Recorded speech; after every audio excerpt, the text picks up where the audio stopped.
Magandang araw pong muli sa inyong lahat, mga kasim like-minded. Welcome back po dito sa ating panibagong sharing ulit, panibagong yugto tukol nga dito sa autobiography ni Jesus Christ. So yun nga po, nabasa ko ang inyong comment at gusto nyong malaman kung ano nga ba ang totoong story. Okay po, sasagutin natin. Ano nga ba? Ano nga ba yung totoo? Medyo magiging advanced siya. Matadaanan naman natin yung sagot kasi medyo nasa dulo kasi yun yung kwento.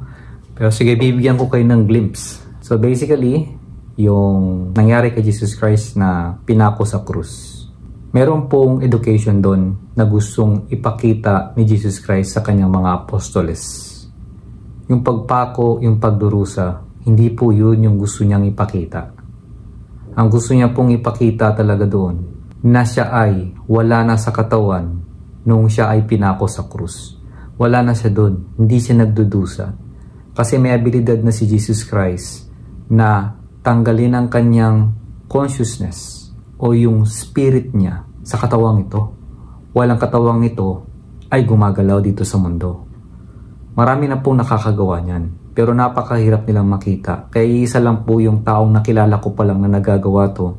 At yun ay si April Elizabeth. Ang tawag niya doon ay remote. Pag sinabing remote, yun nga, tulad ng sinabi ko nakaraan, nandito tayo, nasa school. Nagsusulat yung katawan mo, pero yung totoong consciousness mo, ikaw, wala doon. Lumilipad ka. Ginagamit mo yung astral body mo para lumipad at pumunta kung saan-saan. Kaya nung nabasa ko yung kwentong yun, ni Jesus Christ dito, sabi ko, yung pala yung term niya, yung remote. Pero dito, ibang term naman ni Jesus Christ. Ngayon, pinapakita niya kasi ito sa kanyang mga apostoles na hindi totoong katawan. Isa yan. For sure, ang iba sa inyo mahihirapang paniwalaan to. Itong katawang to, hindi kayo to, hindi ako to. Nagmumukhang totoo siya kasi yun ang naprograma sa atin. Kaya nga, may mga taong nakakakita nung ito. Yan. Ito. Yan, mga paso-paso ko na yan sa trabaho. Masyado silang nag-worry. Masyado silang concerned na grabe naman yan. Parang sabi natin hindi man nila sinasabi, pero ang pumapasok sa isip ko is napaso yung katawan mo na dumihan, magkakaroon ng peklat, hindi matatanggal, it will stay forever. Yung ganon. But this is not me, this is just the body. Kumbaga, this is just a vehicle. Yung vehicle na kailangan mo lang alagaan, pero ganun pa man, yun yung confusing doon. Aalagaan mo siya, pero wag kang ma-obsess o mag-stick sa katawan. Kaya alam nyo, sobrang lumalaban sa akin yung ego ko kapag pinapairal ko na tong spiritual ko. Kasi siyempre, before, dati pa, gusto kong magkaroon talaga ng magandang katawan, 6-packs ab, and everything. Ang ganda ng katawan, malayong muscle, maayos, para mukhang pogi ka talaga, look so cool. Asti, ganda ng damit mo, ganyan ka, postura mo, ganyan. Pero yung po is attachment, ego po siya. Ang hirap tanggapin. Ilang beses kiyang ulit. Siyempre, patuloy pa rin ako sa spiritual. But still, that is ego. Kaya nga po sa teaching ng Western, lalo na yung sinasabing dress for success. Yeah, ginawa ko rin naman yan. Dress for success, you have to dress for success kasi para ma-attract mo rin yung ganon. But still, that is ego. That is a thing here in this world. Pero yun nga, ngayong pinapakinggan nyo to, hindi ibig sabihin ay hindi nyo nagagawin kung ano yung gusto nyo hinahangad nyo. Or sabihin natin, pinapapigil ko kayong mangarap ng mas mataas pa. Pero kahit ako mismo in myself, that's why I change. I changed my mindset. Not to chase the money anymore. Not to chase yung mga matitinding sasakyan, bahay. Ulit-ulit pa rin sa isipan ko yan. May laban pa rin kasi yun yung mas nauna kong na-implementa. Na we come into this world, hindi talaga para dyan. But to the education or sa karma na kailangan nating maintindihan, na kailangan nating matutunan, na kung sino man na-manifest nyo right now sa buhay nyo ngayon, sabihin, may kailangan kayong matutunan at malagpasan dyan.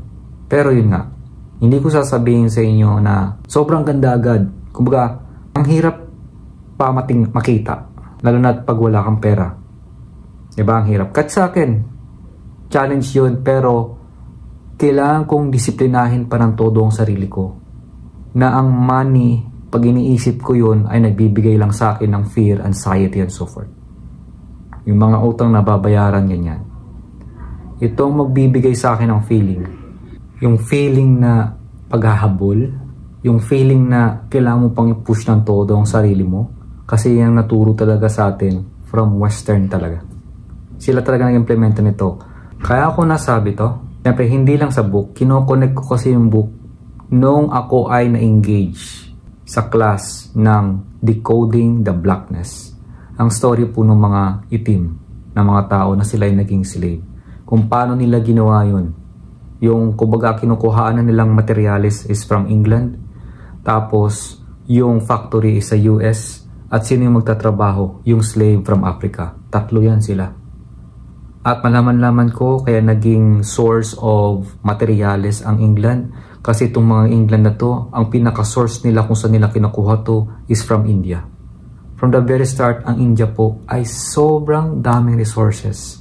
Sa kwento pa lang ni Jesus Christ kung napakinggan nyo, meron siyang ginagawa na napakagandang tela and so forth.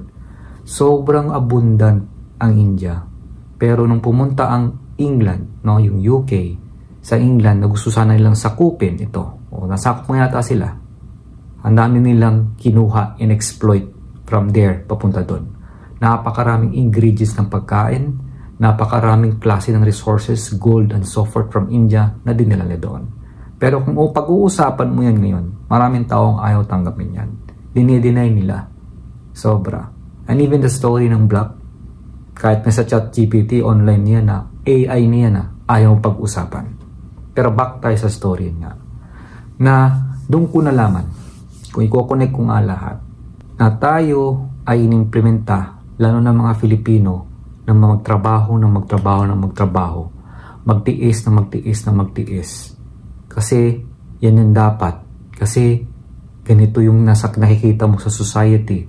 Pag hindi ka naghirap, yung sinasabing ko, walang hirap, walang sagana. Kapag hindi ka nagdusa, walang ginhawa. Yung mga ganong klaseng usapan. And then biglang sasabihin sa'yo dito sa spiritual na hindi mo kailangan magdusa. Tapos meron pa mga story na alam mo yung tipong pag may asawa ka, tapos hindi mo na gusto yung nangyayari, pero hindi ka makalabas, hindi mo maiwanan kasi pumapasok sa isip mo may anak ka, may asawa ka, hindi mo mabitawan, hindi kayo close, lagi na kayo nagtatalo, hindi na kayo nagkakaintindihan. Pero hindi mo maalis kasi pumapasok sa isipan mo yung sasabihin ng society ng mga magulang mo, yung na-implementa sa mga Filipino na dapat nagsistick ka lang sa asawa mo, na dapat kasama mo sila for the rest of the life kasi yun yung parang sasaluduan mo, grabe yung sacrifices na ginawa nila. Pero sa totoo lang, sa spiritual, no. That's not. Alam mo kung saan sila magse-celebrate? Kapag nagawa mong lumabas doon. Magpapalakpakan silang lahat. Na magmumukhang pangit, na magmumukhang hindi ka panipaniwala sa atin na yun yung gagawin mo. Kasi yun si ego. It's so much hard. It's not easy na gawin yung spiritual. Lalo na for so many years, tayo ay naniwala sa sinasabing physicality. Money, na magbibigay sa atin ng lahat, yung mga bagay-bagay, at kung ano pa nakikita nyo sa palabas o sa inspirational na laging common na ang daming information out there na it will boost you and push you para gawin mo at makitang umangat ka. Pero in spirituality, not necessarily. Hindi yan importante sa kanila. Wala silang pakialam dyan. Ang pakialam lang talaga nila is yung kalooban mo. Maintindihan mo ngayon ay kayo mapagmahal, maintindihan mo yung sinasabi ko sa inyong 6 foundation ng spirituality at yun yung maging self-aware ka palagi, maging forgiving ka, maging compassion, maging loving, maging kind, at walang panghuhusga, non-judgment. To whatever you say, to wherever we go, kausapin mo lahat na naging mayaman. For sure, lahat yan may ego. It's not about love. They think it's love. Some, yes, oo, may love. Pero mas nangingibabaw pa rin si ego. Once na wala lahat ng mga yaman na yun, anong sunod na mangyayari? Even though yung mga naging mayaman, nung namatay sila, nandun na sila sa taas. Anong sasabihin nila? It's totally different. Ang lagi nilang sinasabi ay dapat pala tinuloy-tuloy kong ginawa ang aking passion. Dapat pala tuloy-tuloy kong ginawa kung anong sinasabi ng puso ko. No regret. Ngunit na-override kasi ito eh. Na-override itong nararamdaman mo sa mga nakikita natin na like mga damit, mga alahas, mga sasakyan na alam mo yung feeling na parang sobrang astig mo. Yung feeling na parang feeling mo na you're so respected. Pero that was ego. Everything is ego. At ito sasabihin ko din po sa inyo, yung paghihinagpis, paghihiganti, pagsiselos, galit, at lahat ng negative na yan, yan po ay nagkikreate. Ibig sabihin, pag ikaw ay galit, naiinis ka, makaka-create ka ng something. Kaya po yung iba, di ba maraming yung mayaman dahil gusto nilang maghiganti. Kasi it's creative. Pero that's empty. Hindi po love. After nun, pag tumanda sila, ganun pa rin. They're still at hate. Meron pa rin. Pag namatay sila, i-reflect back lang din. Yung nga, sinasabi ko na sa inyo yung story nung Great Minds Speak to You. Sinasabi na ng lahat na naging successful doon na ano ang pinagkaiba nung nandito pa sila. Isang direktor ng palabas na sinabi niya nung siya ay buhay pa dito, siya ay sobrang asshole, sobrang siyang cantankerous, mahirap siya katrabaho, pag may idea siya, hindi niya sinishare. Pero dapat pala hindi niya ginawa yun. Ngayon, nakabalik na, nandun na kasi siya sa source Nung siya ay namatay, nung bumalik siya doon, wala pong parusa. Wala pong sinasabing hell. Hindi po yan totoo.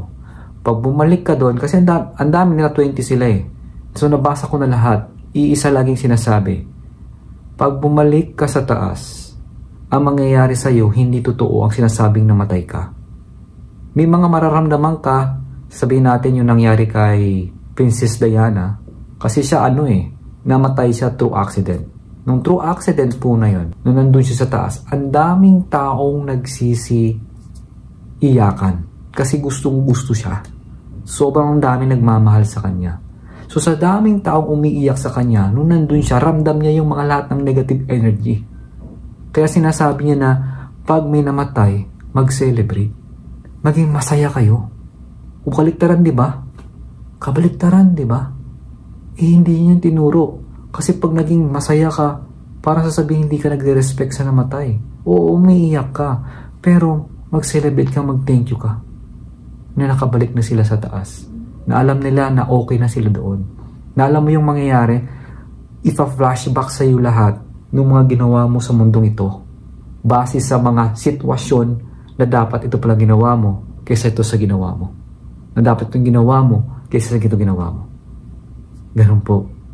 Napakahirap nito tanggapin kahit sa akin. Kaya ang tagal po bago ko ma-share sa inyo yung totoong ganito. Inuunti-unti ko kayo. Kaya kung kayo po nandito ngayon nakarating, lahat kayo. At syempre lalo na yung mga nakapanood from the start, lahat po kayo. Kahit pa paano matatanggap nyo na to. Pero para sa mga bago, nakakapanood pa lang nito, for sure hindi na umabot rito. Kasi hindi nila matatanggap to. Itong sinasabi ko. Isang malaking kalokohan to kapag hindi ka nag-spiritual. Mararamdaman to ng totoong tao na sumusunod sa mga binabahagi ko o sabihin nating itinitik o sabihin nating feel yung katotohanan sa mga impormasyon na aking binabahagi. Nararamdaman mo nyo naman yan Hindi nyo kasi pinag-iisipan. Hindi mo ginagamit yung pagiging judgmental but through feeling. Ask yourself, bakit nga ba kayo nandito ngayon? At bakit nga ba nyo ako pinapakinggan ngayon? Hindi po ito isang coincidence. Because there is education. always, there is education. Kayong mapupulot sa bawat information na binabahagi ko. Sa bawat taong nag-manifest, kung may asawa ka man, may education yan. Hindi mo man siya mapilit kasi may education ka kailangan matutunan doon at malagpasan. May anak ka, may mga kalaban ka, lahat nanduman sa buhay mo, mga magulang mo, lahat yan may education. At ngayon nagigising ka, mas lalo ka nagiging aware. Ibig sabihin, mas lalo mong tignan kung anong education na kailangan mong malaman sa kanila. Hindi po ko aabot sa ganito kung hindi ko po naranasan yung matindi at grabing pain. Na ang pain na yon, nabuti na lang po, mas nauna sa akin ang training sa isipan. Kung hindi ko unang na-training to, hindi ko mapapansin kung anong sinasabi sa akin ng aking ego. Hindi ko maiintindihan, hindi ako pupunta dito sa spiritual side. Hindi po talaga. Ngayon, ang nangyayari kasi sa mga taong hindi aware po o hindi nag-train sa isipan at nagkaroon ng so much pain, alam mo kung anong mangyayari? Si ego sobrang gagana. Magbibigay siya ng thousands and everything of words and flashbacks of memory, pictures from your head. Uulit-ulitin yan na sayang, bakit ganito, masakit, after all these years, at kung ano-ano pa. Ganyan.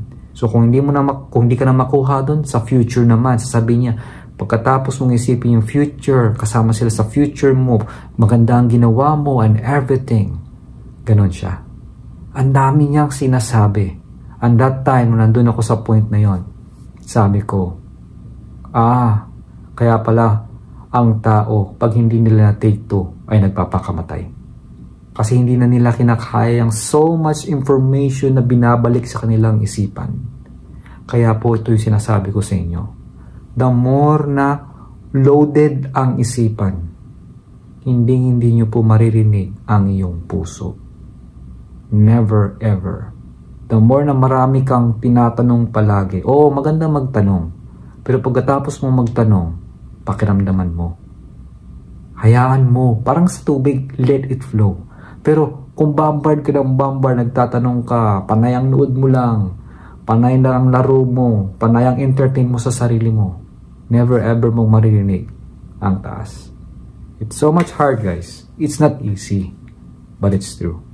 Pero yun nga, kung sinabi ko sa inyo, tungkol na rin sa kay Yogi Boy, yung kay first yoga master na Adi Yogi na sinasabi dun sa India, na kung mag-meditate for 9 months, walang kain-kain, ay okay. Ganun din, yung 100,000 years na nag-meditate, okay. Si Buddha, 10 years, umupo lang sa puno, okay, walang kain-kain. Pero maraming tao hindi naniniwala doon. But the thing is, yun din nangyari kay Jesus Christ, dito sa kwento niya. Na sinabi ni Mary Magdalene. Siyempre, iba kasing story ni Jesus Christ sa sarili niya, iba din story nung nakakakita sa kanya sa labas. At ang isang taong naka-observe ng todo sa kanya, wala nang iba kundi si Mary Magdalene. At hindi to kasama sa Biblia. Sinabi ni Mary Magdalene, darating ang time, pag ikaw ay talaga sobrang connected na at open ka na, wala nang ego mo, aware ka na dito, yung food, not necessary na sa'yo. Yung things, not necessary na sa'yo. Darating ang time na wala ka nang pakailam. It's not because you don't love them, it's because mas aware ka na sa totoo, sa connections sa taas. Kaya pumapayat yung mga taong aware sa spiritual. Kaya po aware ako sa pagkain na kinakain ko. Itong mukha kong to, ayan, dati mataba talaga ako. At inisip ko lang dati talaga palagi na, is there a way, a natural way, na papayat ka kahit hindi ka nag-gym at kahit ikaw ay, alam mo yung tipong sakto lang ang kain mo.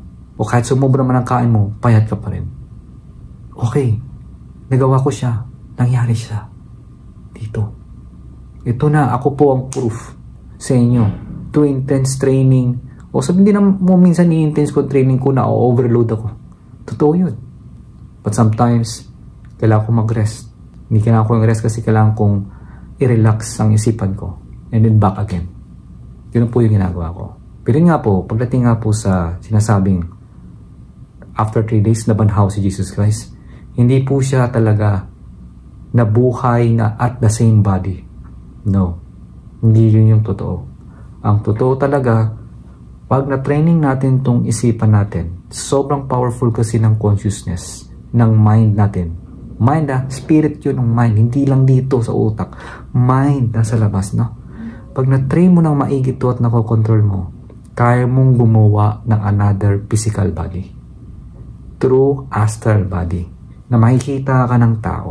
Astral body. Pwede mo ring matouch. Yun. It's so much hard for me to believe at first. Pero yeah, it's true. If I keep continue and training yung mga iba pang sinasabi, yes, it's true. Totoo talaga. Kasi nagsama pa sila ni ni Mary Magdalene. Pumunta sila sa France. Kasi kung hindi na nga matanggap ng tao, ay hindi pala. Yung apostoles niya, di ba marami sila? 12 ang mahigit. Kasi nung nandun pinapako si Jesus Christ, gusto niya kasing turuan yung apostoles niya na hindi totoong katawan. Ngunit, since mga 3 years pa lang sila nagtitrain kay Jesus Christ, 3 years hindi nila natanggap. Mas nangibabaw ang society. Mas nangibabaw ang fear. Kaya nga sabi ni Jesus Christ nung namatay siya, nagpapakita siya sa apostoles niya nung una okay pa. Pero nung tumagal na, nung nawala kasi siya, namatay na, at maraming sinasabi yung mga tao, nagkakaroon na ng fear, dumadating na yung time na hindi na nila nakikita si Jesus Christ. Kasi yung fear nang ibabaw na. Kasi nang ibabaw na yung ego, yung sinasabi ng iba. Kaya po yung teachings ng mga apostoles na naging ganon na hindi na nag-stick kay Jesus Christ, nag-iba na ang kwento. So anong ginawa nila? Meron silang 2 tao lang na apostoles na kasama. Kailangan nilang lumipat sa France. Doon sila pumunta. Kasi tignan mo, kung hindi na nga matake ng tao hindi nga na-take ng apostoles na nag-dedicate na mag-train sa kanya, hindi na-take, hindi na-tiis. Paano pa kaya yung mga taong nasa paligid nila, nasa bayan nila? So they have to move. Nag-move sila sa France. So yun, hanggang dito na lang muna. Hahayaan ko munang i-digest nyo at intindihin kung itong sinasabi ko. Kung kailangan nyo ulitin nyo po yung vlog ko para mas magets nyo siya. Kaya sa kung anong ginagawa nyo, only the issue is always the mind. No? Kung meron kayong gustong gawin, parang ayaw gumalaw ng katawan mo kasi tamad-tamad ka. No. Always in the mind. Hindi katawan ang issue. Always the mind. May pumipigil sa mind mo. Ikaw ang gumagawa ng pagpigil sa mind mo. Sa lahat ng gusto mong gawin, always the mind. Always the mind. Tandaan yun. Always the mind. So yun, medyo sobrang seryoso yung mga napaliwanag ko sa inyo ngayon. Ano yun? Parang revelation. Yung secret reveal talaga nangyari. Di nyo maririnig to sa iba. Ang hirap kasi nito Hirap paliwanag sa iba to, lalo na pag hindi na umpisaan, na unti-unti mo, na himay mo na yung ego, yung sinasabing love, ganyan. Tapos kung ikaw yung bagong taong nanonood ngayon dito, for sure talaga 100%, magtataka ka. Sasabihin mo weird. Sabihin mo ano to. Yeah, kasi pag hindi mo pa nadidisiplina si ego at hindi pa nangingibabaw nga naman si spirit sa'yo, hindi mo magigets to. Pero para sa nandito ngayon na nanonood, maraming salamat. Sobra ko na-appreciate. Papasalamat ako kasi nabubuksan ko kayo. Sinundan nyo ako hanggang dito. At ako po magsasabi sa inyo, kahit anong buhay meron sa inyo ngayon, it has to be. You have your own process. And you have your own decision. Pwede ka mag-decide kung gusto mong lumabas dyan. Tandaan mo lang na ang spirit, yung guide mo, ay always there as long as clean state yung isipan mo. Klaro ka. Walang paghihinagpis, walang paghihiganti, walang galit, maayos ka, feel good ka. Alam ko hindi madali. Kasi kailangan lagi, ang pumapasok sa isipan natin, kailangan ng pera.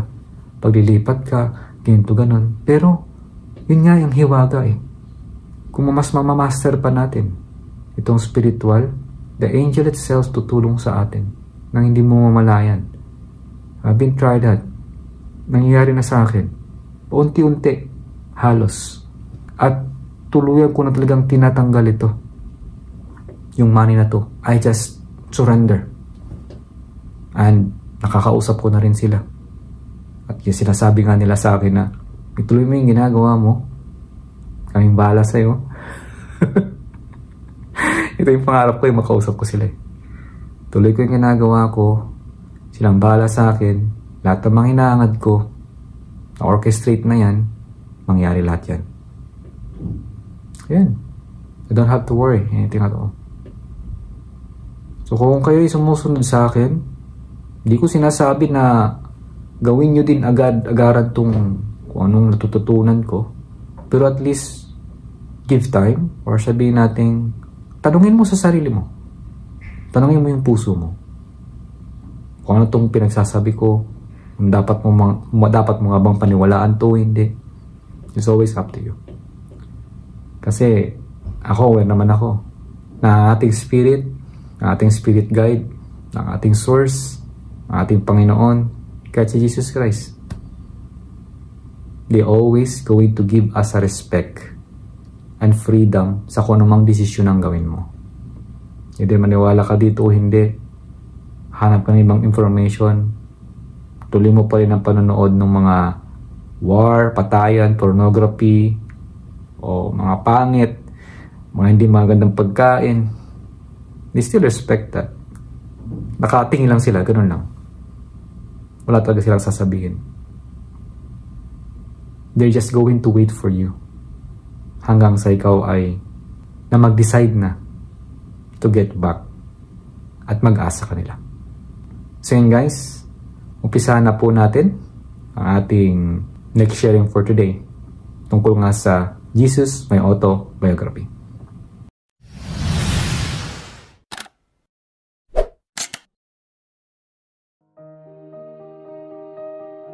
Hello everyone, once again, my name is Rudy Glaserna. Maraming salamat po. So yun, anong masasabi nyo ngayon? Nalaman nyo yung another secret nga, no?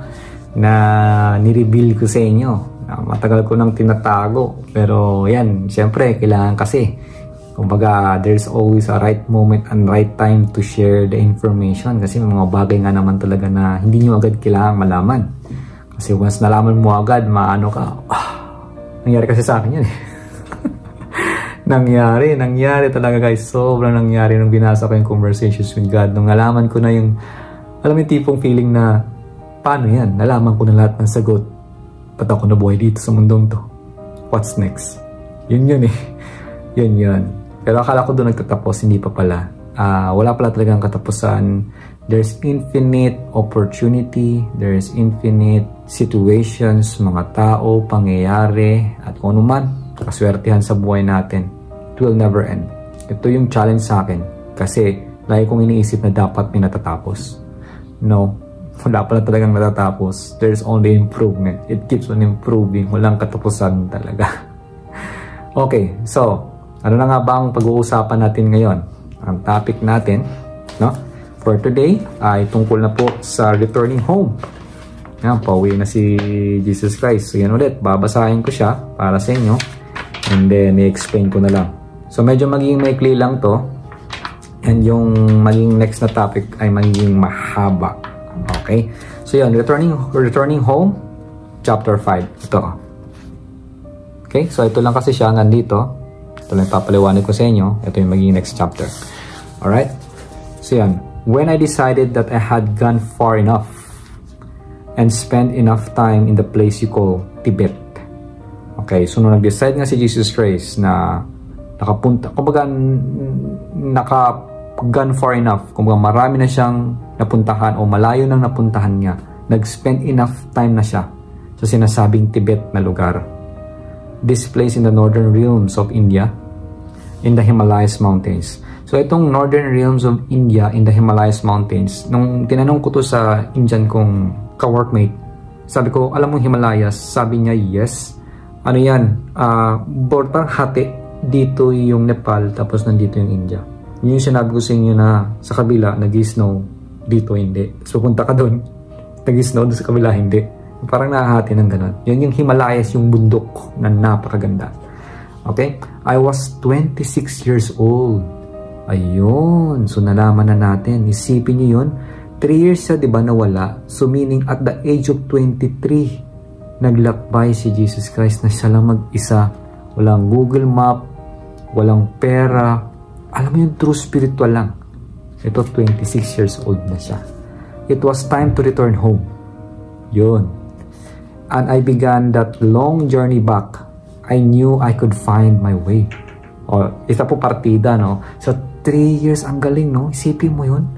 Babalik ka pa uwi, pero wala ka namang, yun nga, wala kang Google Map na paano yung destination o anong sasakyan mo. Pero aware siya. Alam niya kung paano siya babalik. I had indelibly imprinted each part of my journey in my mind. Ayun, kaya naman pala. Kasi lahat ng mga journey na ginawa niya ay tinandaan niya talaga. Aware po ako, iba sa atin dito ay hindi ganun ka pulido o aware pagdating sa daanan, di ba? Parang challenge sa atin yung sense of direction. Ganyan. So, sa in my part po, hindi ko alam but dati pa lang siguro dahil kakalaro ko ng game, may map kasi dyan sa game. Kumbaga pinag-aralan ko siya kung paano siya gumagana. Kasi nakakalito, umiikot kasi. Diba may north, south, east, west. So kung umiikot kasi yung radar niyan, yung parang map niya, malilito ka na saan ay north dito. Mapapaganon ka. Ayan, hanggang sa may parang traction, ganyan. Tapos sa traction, parang in-experiment ko siya. In-experiment ko na, hindi not necessarily pala. Parang sa buhay din to eh. Sa goal ba? Yung mga binibigay sa instruction na ito yung gagawin mo, ito yung tamang way. Ganyan. Pero nakita ko kasi doon sa paglalaro nga ng game na to na itong traction not necessarily na yun nga yung gawin mo kasi nakikita mo na may better way pa pala na hindi tinuturo, na hindi nakita, na kumbaga sabihin natin isang straight tapos kanan na ganun. Hindi tinuro na meron pa palang gento tas gaganyan ka, ganyan yan, na may konting shortcut pa pala na mas mapapabilis ka hanggang sa makarating ka doon. Kaysa sa na isang tutong-tutong layo na diretso tapos kaliwa o kanan ka lang. Ganon. So parang kumbaga true instinctively na every time na ako yung nagtatrabaho, sabihin nila ito na yung standard, meron pa rin akong makikita na way kung paano siya mapapabilis at mapapaganda.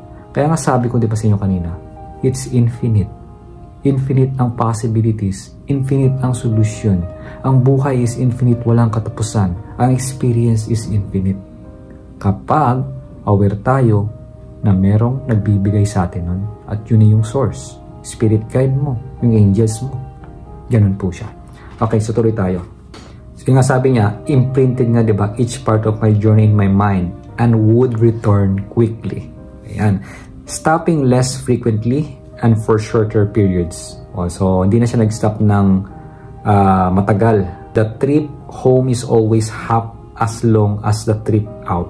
Yeah, totoo to. Pag tayo naglalakbay nga naman, no? Yun nga, ganun lagi. Pero syempre, yung mga matagal na dito always sa 5 basic foundation, di ba? Yung sinasabing 4 steps when learning new information. Pag nandun ka na kasi sa unconscious competent, o nasanay ka na. O sabi natin, nasa conscious, competent matter ka lang. Aware na aware ka. Ginagawa mo step by step. Pag pumupunta kasi sa isang lugar na hindi mo alam, parang ang tagal hanapin, ang hirap. Pero pag pauwi ka na, mabilis na. Nang alam mo yung tipong sa sunod na punta mo, ay ba't ang dali na lang? Kasi, nandun na yung alignment na sinasabi sa isipan. Na-align ka na. You did it in a conscious matter. So, another thing, ginawa mo ulit the following day, parang sa work, or yung ginagawa mo sa bahay, una parang ang hirap, nasabihin natin sa work, o sige sa work, usapang work. Alam mo yung tipong, may ginagawa ka ng nasasanayan ka na, na-organize mo na siya, and then suddenly may lalabas na panibagong information out of nowhere na hindi mo nalalaman. Alam mo, so mangyari, may tendency na mag-trigger yung ego mo na, bayan, ang hirap, dinagdag na naman. Pero, pag ginawa mo siya ng ginawa, again and again, yung utak mo, o alam ko sila to nagbibigay sila sa'yo ng another way para masolve mo at magawa mo siya ng mas mabilis. You just have to give patience. Again and again and again. Ang biblis at biblis ng biblis ka. Basta nandun ka lagi sa point na hahanapin mo yung maganda. Pag hinahanap mo lagi yung pangit at nagreklamo ka sa ginagawa mo, lalo kang madidepress, lalo kang hindi gaganahan magtrabaho. mas lalo kang hindi mo gagawin. Yun siya. It's not easy guys, I'm telling you. But it's possible. Basta gagawin nyo lang yung training ng meditation, gagawin nyo yung a little bit of exercises. Siyempre, kailangan nyo rin magbasa ng libro. More meditation basically. More meditation talaga. And yung sa food din, no? The more na nagpa-fasting kayo, nagpa-food, and more ng tubig, mas mabilis nyo sila nakakausap talaga. The more nakikilens ang katawan, nasabi na, pumapayag ka, nagbumuha ka ng mukha kang may sakit talaga. No, it's not. No, it's not. Yan yung kasing sa society na kinakatakutan ng ego natin na marinig yan, na mapahiya ka, na magmukha kang parang hina mo pagpayat ka. No. Alam mo yung tipong kasi pag dumating na talaga yung time na sobrang wala na kayong ego, okay na kayo sa katawan nyo, kahit saktan ka, wala sa yung saktan ka, kahit suntukin ka, hindi ka nagaganti.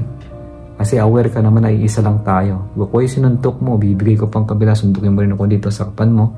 Okay. Kasi pag ako'y sinaktan mo, parang sinaktan mo rin yung sarili mo. Hindi sa akin ang balik niyan. And eventually, connect, masakit sa masakit.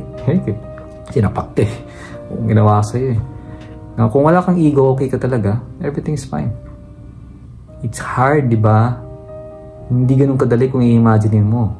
Pwede pa ako magbigay sa inyo ng example. Real life experience just like yesterday. Talagang lahat ng binasa ko, ng narinig ko, binibigyan talaga ako nung real life experience Okay, kahapon po kasi sa work namin, out of nowhere, may itong ano namin, yung office o yung head office. Meron kasi silang ini-implementang bago without notifying us. May bago pala kami ibibigay, maging aware kayo, maging handa na pwedeng ganito yung mangyari. Walang pasabi, wala. Bigla na lang lalabas yan. And then you will learn it from your own. So si yesterday, may lumabas sa POS o yung sa cashier, na may nag-order. Tapos pag pindot ko, ka-workmate ko pala, lumabas agad yung binili niya. And then tapos nun, may tumawag na sabi niya, kakancelin ko yung order ko kasi yung order ko is not supposed to be dyan sa address namin, kundi dun sa may Hamilton. Malayo kasi yun. Okay, so kinancel ko naman. Pero, yung hindi ko napansin, nakalimutan kong itanong, is anong pangalan niya at kung anong in-order niya bago ko cancelin. Okay? Nawala na kasi sa isip ko, hindi na kasi ako nag-work as customer service, tsaka unexpected, wala naman nagsabi na ganun pala mangyayari.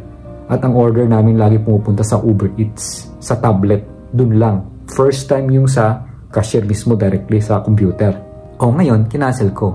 May nagpipick up, parang nakalima na pick up yung Uber. Sabi ko, cancel that thing because that's supposed to be in Hamilton.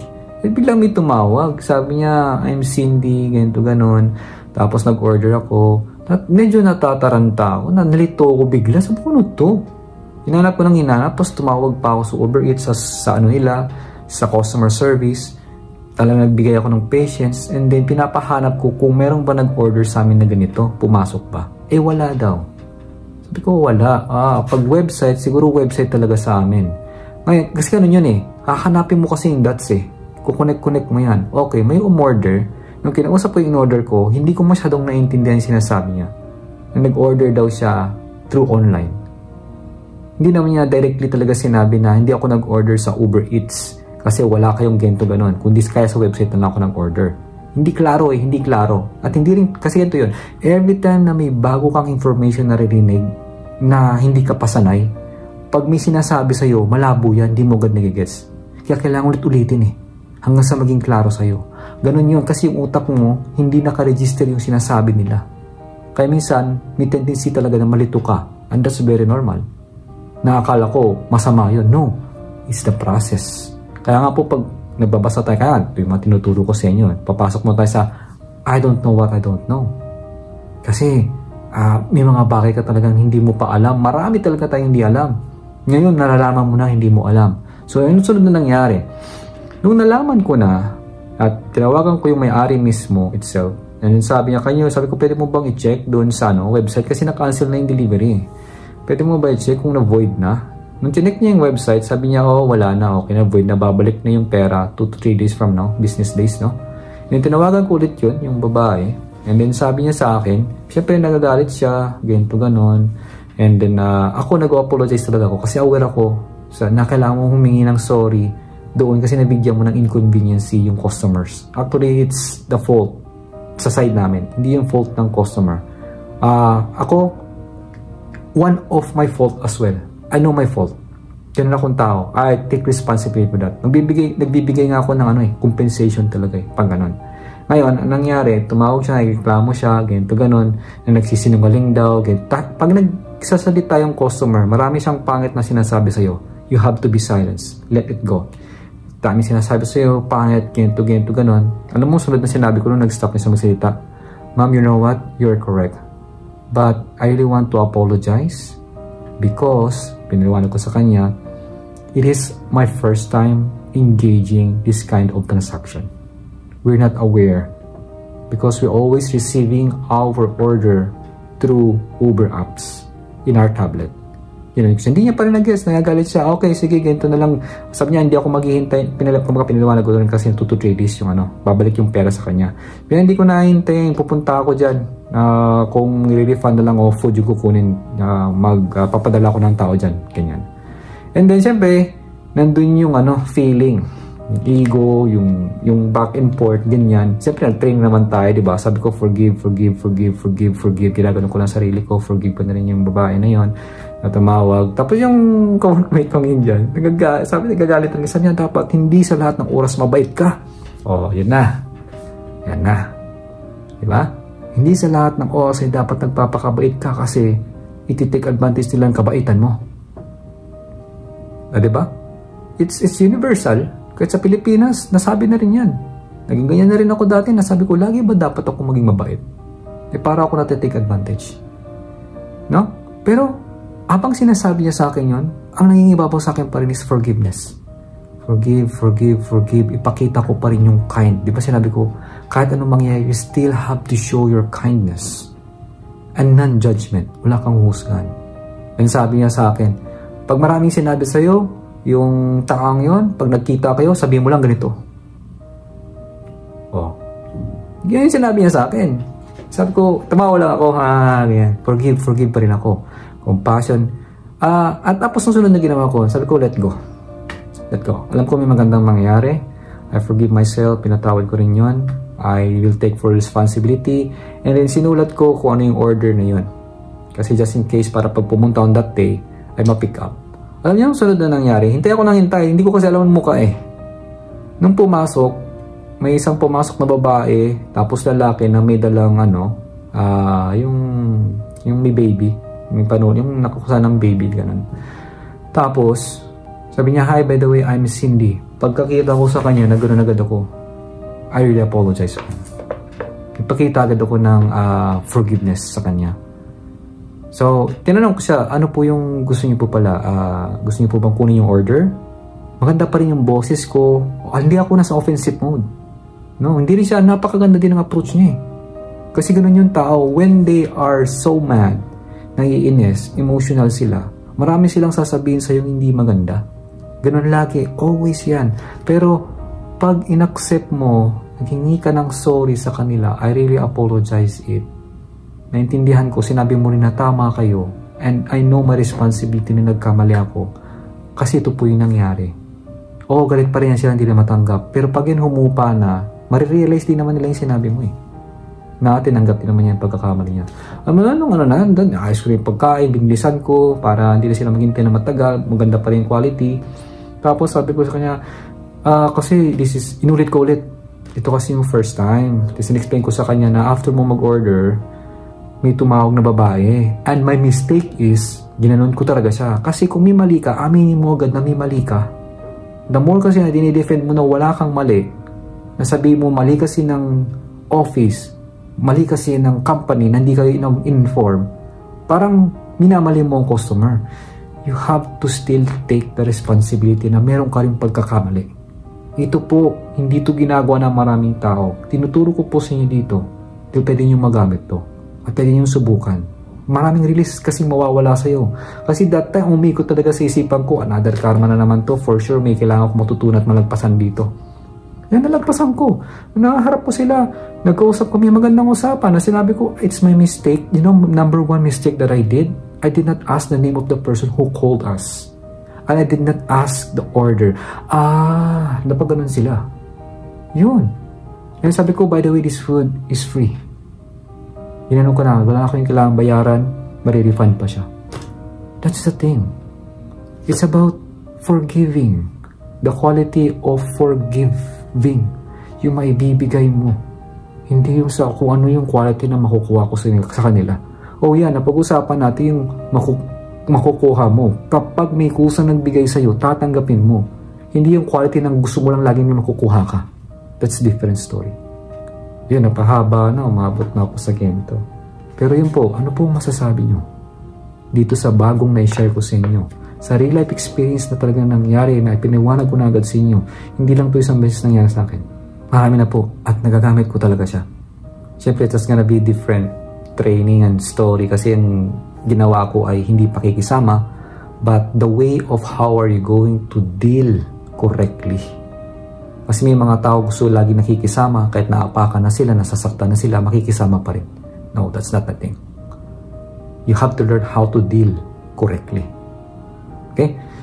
In kindness. But anyway, yun nga, tuloy tayo. Pero once again, ano pong masasabi nyo? Ano yung naramdaman nyo? Ano yung na-realize nyo doon sa kwento na binigay ko? You can comment down below. Free po ang mag-comment. Okay, so yun, tuloy tayo. So yun, doon na nga tayo sa story, diba, na mapapabilis pag pabalik ka na. I was eager to return. This is not unusual on a trip. You have experienced this yourself. There is a wonderful, invigorating feeling when you leave home and you feel as if you could drive or walk forever. So, ito kasi, hindi naman kasi usual na trip yung ginawa niya, nang na-experience niya, o ma-experience mo sa iyong sarili. Ito ay wonderful, invigorating feeling, something na, syempre, pag lalabas ka nga naman ng bahay mo, aalis ka na sa comfort zone mo, parang kakaiba eh. No? Halo-halo kasi invigorating. Hindi ko ma-explain ng maigi, pero kung babasahin mo kasi yung sentence na invigorating feeling when you leave your home and you feel as if you could drive or walk forever. Yan. Siyempre, pag paalis ka kasi sa bahay mo, may feeling ka na parang hindi natatapos. Kasi hindi mo alam kung saan ka pupunta eh. Kaya nga lang, ang isipan mo naiwan dun sa bahay lang kung nasan ka dati. Yun yung nakabisado mo. Invigorating feeling. Then, there comes a time when you have slept on enough rough floors and you have slept on enough strange beaches. So, meron ding time na kung saan natulog ka ng sakto doon sa sahig at doon din sa strange beaches, yung mga dagat, you know, and you wish to go home. Yan, oo nga naman, kasi strange sa'yo. Sabi ko sa inyo, it looks weird or looks strange kasi bago pa lang sa isipan mo at sa experience mo. And then may isip mo minsan na parang gusto ko nang umuwi. Ganun lagi po, no? Totoo talaga to. Every time na may gagawin ka, may pupuntahan ka, kahit nga sabihin natin, nasanay ka na sa dati mong trabaho tapos biglang aalis ka, parang isipin mo, sana din na lang ako umalis sa dati kong trabaho. Sana bumalik na lang ako doon. Ganun lagi. But kung may passion ka kasi, may gusto kang baguhin sa sarili mo, you have to keep in mind na kung ano man naging decision mo, ituloy mo siya. Panghawakan mo yung passion, yung reason, yung why. Yung why. Bakit mo siya ginagawa? Ba't mo siya kailangan ituloy? Okay? It is natural for humans to want to be where they were born or with the group of people to whom they are attached. So yun, natural po talaga sa mga tao na gusto nilang bumalik kung saan sila pinanganak at sa mga group ng mga tao kung saan sila ay attached. Sa akin po, no, sa kung isipin kong maigi sa probinsya, so wala na kasi si lolo at lolo, yung bahay doon ay pagmamayari na ng punsong kapatid nila papa, si papa, yung lupa kasi doon is nagkaroon ng issue kasi nasanglayon ni papa, and then kailangan niyang bayaran yung mga kapatid niya. Yan. Pero nandun pa rin siya, nakikipaglaban o pinoprotektahan niya. Gusto niya kasi talaga doon eh. So hindi ko siya mapilit. Meron naman siyang lupa. Sabi ko, benta niya, ayaw benta. Sabi niya, bibenta na lang daw niya. Paurong sulong. Yan, iba. So, sa akin kasi, kung ano man desisyon ni Papa, hindi ko talaga siya ipipilit sa kung anong alam ko ngayon. Nandun lang ako sa kanya para magbigay ng love at tulong, kung ano yung tulong na pwede kong may tulong sa kanya. Lalo na sa financial. Di naman siya lagi nangihingi eh. Gumagawa naman siya ng sarili niyang solusyon talaga. Napaka-seldom niya lang humingi ng financial. And then, kung babalik ako, kasi doon ako lumaki talaga sa Aklan, sa Navas. Naisip ko, parang wala na akong nakikitang babalikan talaga doon. Ang nakikita ko talaga, babalik ako sa Pilipinas, magbakasyon. Siyempre, makita kayo, magpagkita sa inyo, magkapag-usap, magkapag-shake hands, o mayakap kuman kayo. Ayun, makapag-enjoy tayo sa isang lugar o sa isang kung saan-saan, no?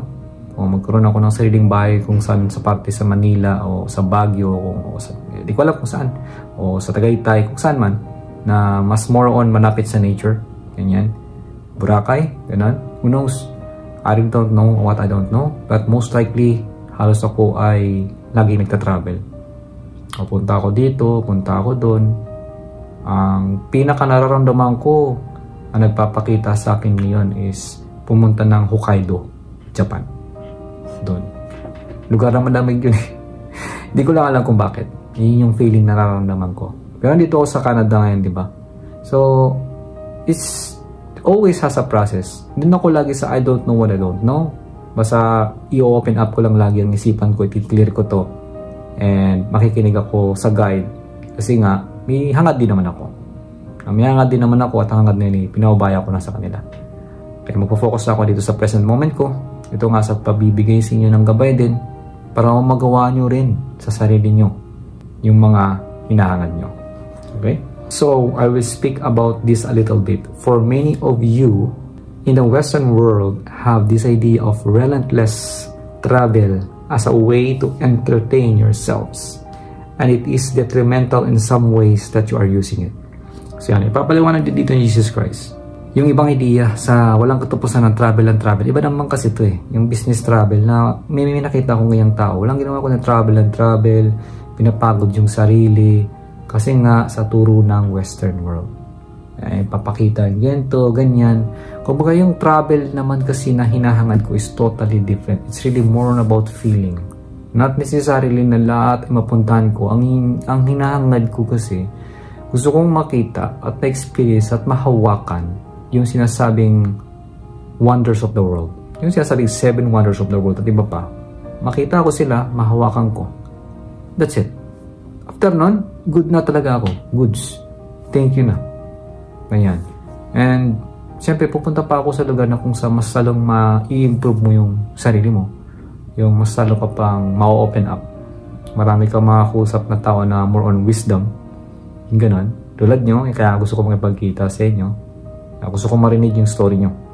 Mga pagbabago na nangyari sa buhay nyo after nyo ginawa o isinabuhay yung mga binabahagi ko. And guys, so dito nagtatapos yung sharing natin or yung topic for today. At ang next naman po na magiging topic natin is nakalagay dito, take note, travel to overcome your cultural mindset. Yun. Napakaganda na sunod ng pag-uusapan natin. So once again, mga kasame like-minded, mga kapatid, maraming salamat po muli sa patuloy na panunood. And once again po, ano po ang inyong masasabi? Ano ang panibago nyong na-realize? Ano po ang panibago nyong natutunan?